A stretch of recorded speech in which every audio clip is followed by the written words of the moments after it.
Ketika kamu ditarik nyawa kamu keesokan pagi pada jam 5.27 pagi sebelum subuh, ketika malaikat merenggut dan menarik roh kamu, waktu itu kamu tahu kamu su'ul khatimah ataupun husnul khatimah. Macam mana? Melihat kepada keadaan dan rupa paras malaikat itu. Kalau datangnya berseri-seri, kalau datangnya dengan nur yang terpancar-pancar, kalau datangnya dengan senyuman, maka mati kamu husnul khatimah. Itu Nabi beritahu. Nabi SAW ajak kepada kita semua nak mati husnul khatimah, berdoa, Allahumma khtim lana bihusnil khatimah wala takhtim alaina bisu'il khatimah. Kalau kamu beribadat 60 tahun, tiba-tiba Allah tulis su'ul khatimah. Contoh, rupanya ibadat dia sebab nak tayang ke orang, sebab segan dengan menantu,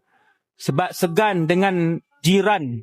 Ibadat dia rupanya sebab dia segan dengan pak mentua. Contoh, wallahu alam, mati dia akhir tu dia jadi su'ul khatimah, yang penutup. Sebab tu penutup penting, tuan-tuan. Penutup itu penting untuk menentukan suasana dan keadaan kamu di barzakh dan di mahsyar adalah dalam keadaan dirahmati oleh Allah ataupun dalam keadaan terkutuk, dikeji dan tidak diredai oleh Allah Subhanahu Wa Taala. Husnul khatimah, penutup yang baik, itu penting. Sebab tu nombor 1 persiapan ke barzakh antaranya ialah doa. Mati dalam keadaan su'ul khatimah adalah balasan yang paling berbahaya yang disegerakan oleh Allah secara mutlak. Mati ending su'ul khatimah ni membawa kepada celaka dunia dan akhirat. Sebab kita semayang lama, tuan-tuan, puluh tahun. Puasa Ramadan lama, 10 tahun. Baca Quran, 10 tahun baca Quran. Walaupun sehari 1 muka surat. Kita bersedekah daripada umur 20, daripada umur 18, daripada umur 25 bersedekah. Mai masjid puluh-puluh tahun. Tiba-tiba ditulis oleh Allah SWT mati su'ul khatimah. Wal'iyadzubillah.